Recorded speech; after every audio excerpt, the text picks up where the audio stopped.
Davom etamiz do'stlar. Mavjuda bizning mehmonsevar studiyamiz navbatdagi mehmonlarimizning guruhini qabul qilib oldi. Ularni tanishtirishdan oldin bir multfilm yodimga tushib ketdi. Multfilmning syujeti shunday bo'ladi. Asalarilar va insonlar o'rtasida ziddiyat paydo bo'ladi va asalarilar gullarni changlatishdan bosh tortishadi. Zamonaviy til bilan aytganda boykot qilishadi. Ha, yodimga tushdi. Va buning oqibatida butun sayyora xavf ostida qoladi. Ha. Agar asalarilar bo'lmasa, haqiqatan ham ona tabiatimizda ham juda ham katta o'zgarishlar yomon tomonga sodir bo'ladi. Bugungi studiyamizdagi mehmonlarimiz esa bevosita ana shu asalarilar bilan tillashgan, ko'nglini topgan, ularni o'sha yaxshilab xizmat qilishida, mehnat qilishida o'zlarini xizmatlarini qo'shayotgan insonlar. Ularni tanishtiramiz. Jizzax viloyat asalarichilik uyushmasi raisi Erkin Nazarov va ularning shogirdlari Ibrohim va Avaz Islamovlar. Assalomu alaykum. Assalomu alaykum. Avaz aka, Ibrohim aka, sizlarga ham xayrli tong. Erkin aka endi juda bir shirin kasbda ishlar ekansizda. Faoliyat olib borar ekansiz. Lekin bu shirin kasbni haligi o'ziga yarasha murakkabliklari ham bor. Hamma ham shug'ullana olmaydi. Hamma ham uddalab keta olmaydi. Keling, boshidan boshlaymiz. Sizdagi qiziqish qayerdan paydo bo'ldi va nega aynan shu yo'nalishni tanladingiz? Bizaga bu bova kasbchek bo'ladi. Avloddan avlodga o'tib kelgan kasb o'zi asalarichilik. Bizda boshlanishimiz bobolarimiz asalchi bo'lishgan. Bobolarimizdan keyin hobbi sifatida dadamlar vrachlar bo'lganlar. Hobbi sifatida asalar oilasi boqqanlar. 9 quti asalar oilasi boqqanlar. 3-sinfda o'qirdim o'sha paytlari. 3-sinfdan boshlaganman asalarchilikka borishdi. Borib, shu asalarchilikka kirishib, qiziqib, shu kasb egasi bo'lganmiz.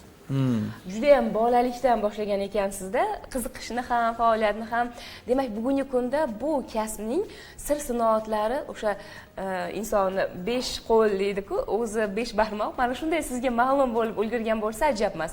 O'sha yangicha sir-sinoatlarni ham kashf qilib ko'rdingizmi, sinovdan o'tkazdingizmi? Bugungi kunda hozir dunyo miqyosida mana shu asalarichilik bo'yicha ko'p fikr almashishlar bo'lib turibdi. Mana hozirgi kunda Qozog'iston, Dog'iston davlatlariga asalarini o'zini eksport qilmoqdaman. Asaldan tashqari.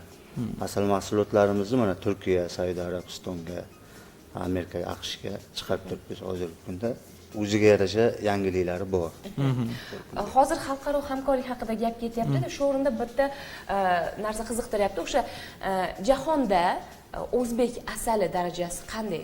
O'zbek asali brendi, Brendi yaratilganmi? Qanday qarashadi? O'zbekistonda asali boshqa davlatlarnikiga nisbatan qanday tushuntirsam ekan?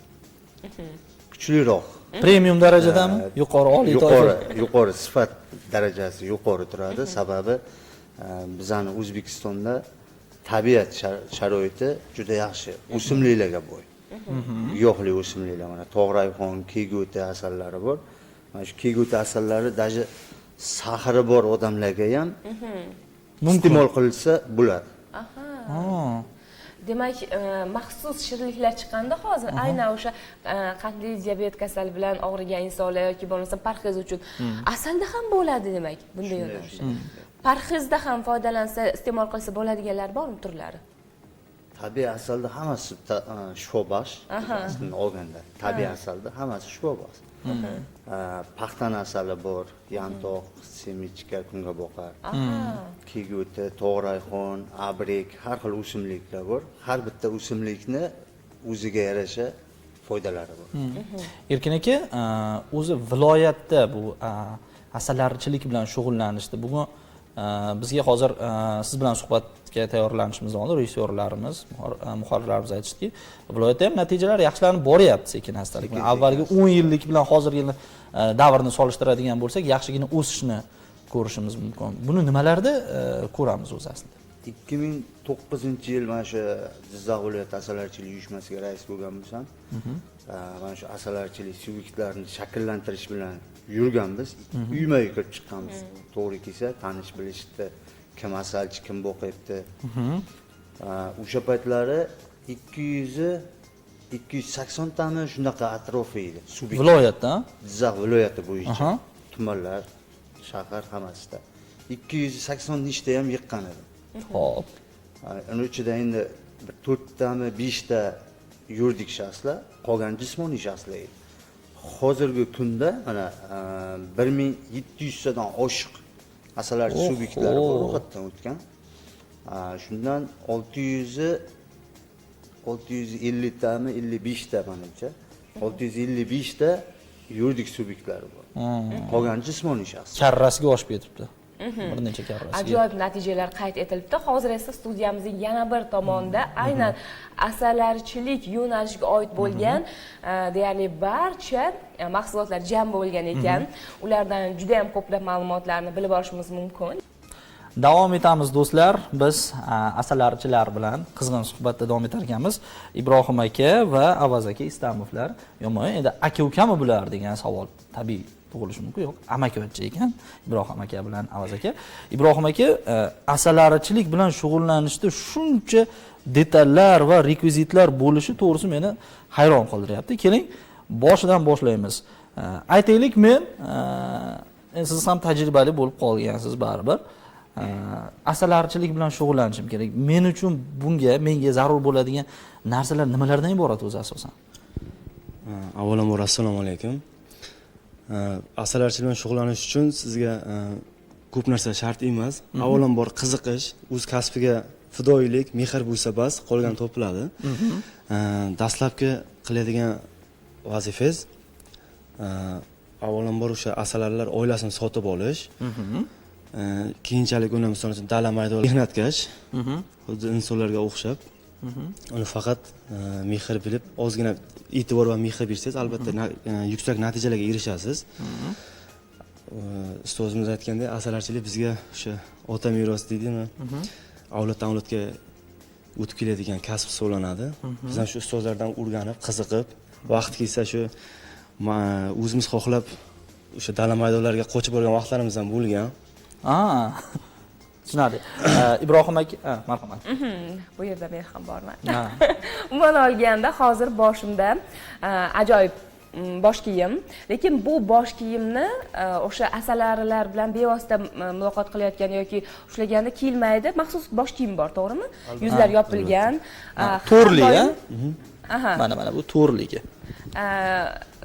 Juda ham orzu qilardim mana shunaqa bosh kiyim kiyishni, maxsus bosh kiyimda, lekin hozir iloji yo'q, lekin kiyib ko'raman efir ortida. Umuman olganda biz kinolarda, multfilmlarda tomosha qilamizda, birozgina hujumkordek ko'rsatishadi. Aslida qanday ishlash jarayoni asalarilar bilan? Tajovuzkormi? Ko'ringani kabi. Oldin o'sha mana shu boshingizdagi shapka haqida ma'lumot berib o'tdi. Bu boshingizdagi shapkani biz xizmat safari davomida Turkiyadan bizga berishgandi. Mana bu shapkamizni esa biz buni studiyaga olib kelganmiz. Hozirgi kunda prezidentimizning qarori bilan, ya'ni o'sha ichki ishlar xodimlar organlarini o'zini-o'zi, ya'ni moddiy va ma'naviy boyitish hamda oziqani, o'zini moddiy oziqasini o'zini-o'zi ana qilish natijasida mana shuni maxsus olib kelganmiz. Ya'ni o'sha bu ichki ishlar organlari xodimlari uchun.